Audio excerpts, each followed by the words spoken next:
Hello friends, today we will discuss Wordsworth views on poetry. Wordsworth यानी William Wordsworth. ये आपका MA second semester का question आया है प्रीवियस ईयर में कि आपको वर्ड्सवर्थ के व्यूज़ बताने हैं पोइट्री में। इसमें आप थोड़ा सा पहले वर्ड्सवर्थ के बारे में लिखेंगे कि जो वर्ड्सवर्थ थे वो रोमांटिक एरा के पोएट थे, ठीक है। उससे पहले जो क्लासिस्ट थे वो जो पोइट्री लिखा करते थे उनको जो है वो कुछ रूल्स के अकॉर्डिंग लिखा जाता था, उन्हें कुछ पैरामीटर के बेसिस पे जज किया जाता था। लेकिन जब वर्ड्सवर्थ आए तो उन्होंने एक नई तरीके की क्रांति लेकर आई पोइट्री की दुनिया में, ठीक है। उनका एक वर्क है his preface to lyrical ballad, वो बहुत ही फेमस पोएट वर्क है अपने टाइम का। और उसको देख के आज भी बहुत सारे जो पोइट्री है वो लिखी जाती है, ठीक है। बहुत सारे लोग उससे इंस्पायर्ड हैं। अब हम आगे चलते हैं कि वर्ड्सवर्थ ने ऐसा क्या लिखा जो दूसरों से डिफरेंट था। एज अ वर्ड्सवर्थ हम बात करें तो Wordsworth is the poet of common people.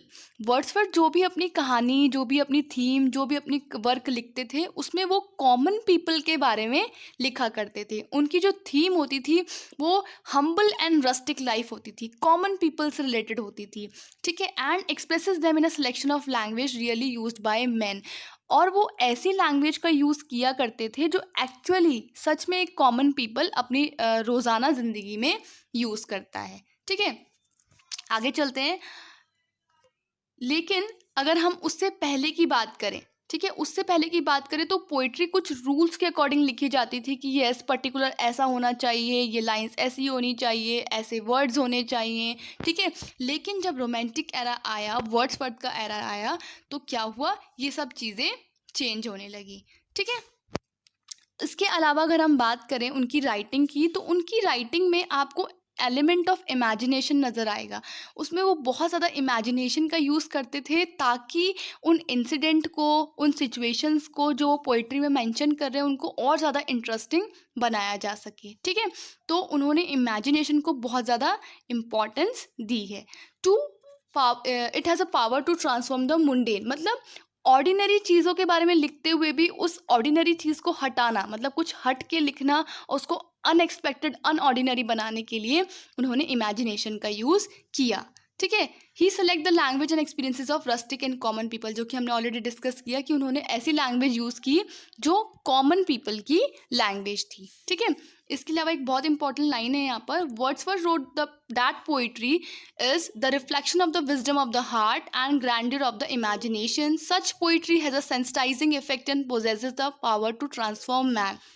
यानी कि वर्ड्सवर्थ की जो पोइट्री है उसको बोला गया है reflection of the wisdom of heart and grandeur of the imagination, ठीक है। मतलब वो बहुत ज़्यादा इम्प्रेसिव वर्क लिखते थे, ठीक है।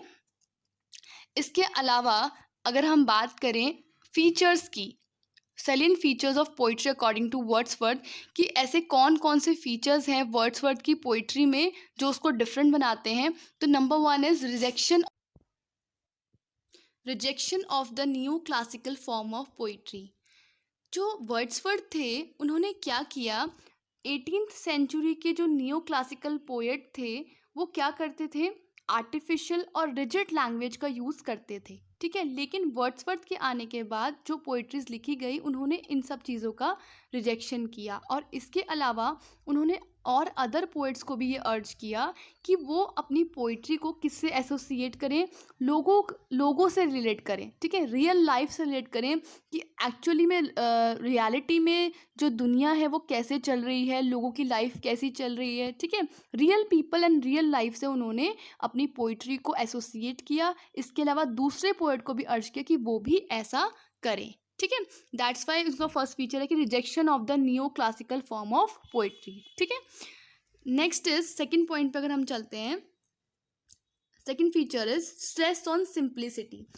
Wordsworth rejected the affectedness of 18th century poetry and advocated simplicity both in theme and treatment. जैसा भी हमने पढ़ा कि जो नियो क्लासिकल पोएट्स थे 18th सेंचुरी के वो बहुत ही रिजिड लैंग्वेज यूज़ करते थे, लेकिन उसके कंपेयर में हम वर्ड्सवर्थ की अगर पोइट्री देखें तो उन्होंने बहुत सिंपल लैंग्वेज का यूज़ किया है, ठीक है। तो उनका स्ट्रेस था सिंप्लिसिटी, ठीक है। वो उनकी जो थीम होती थी पोइट्री की वो भी हम्बल एंड रस्टिक लाइफ होती थी। उनकी जो लैंग्वेज होती थी वो भी कॉमन पीपल की लैंग्वेज होती थी, ठीक है। वो मानते थे कि the language of the lower and middle class should express the fundamental of human nature. वो मानते थे कि अगर हम पोइट्री में लोअर एंड मिडिल क्लास की जो लैंग्वेज है उसको यूज़ करेंगे तो वो ज़्यादा इफ़ेक्टिव होगी एज़ कम्पेयर टू अगर हम किसी रिजिड लैंग्वेज या फिर हम किसी हाई क्लास सोसाइटी की लैंग्वेज को यूज़ करते हैं अपनी पोइट्री में, ठीक है। तो उनकी पोइट्री में आपको सिंप्लिसिटी पे ज़्यादा जोर दिखेगा। थर्ड पे चलते हैं, फोकस ऑन थॉट।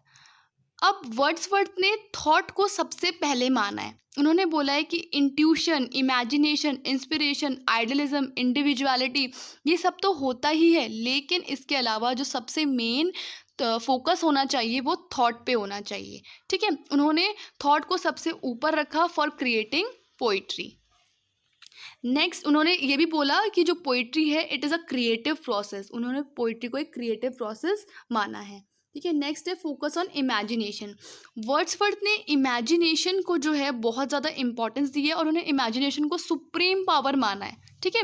उन्होंने बोला है कि imagination was something divine operating in the human mind. According to the Romantics imagination is a prerequisite for any kind of creation. उन्होंने बोला कि अगर हमें किसी भी पोइट्री की क्रिएशन करनी है तो सबसे पहले हमें जो फर्स्ट लिखने के लिए सबसे ज़्यादा ज़रूरी है वो है इमेजिनेशन, ठीक है। जब कोई भी पोएट कुछ भी लिखना स्टार्ट करता है तो सबसे पहले वो क्या करता है, इमेजिन करता है, ठीक है, कि क्या क्या मैं लिख सकता हूँ। तो थॉट और इमेजिनेशन का उन पे सबसे ज़्यादा उन्होंने प्रभाव डाला है।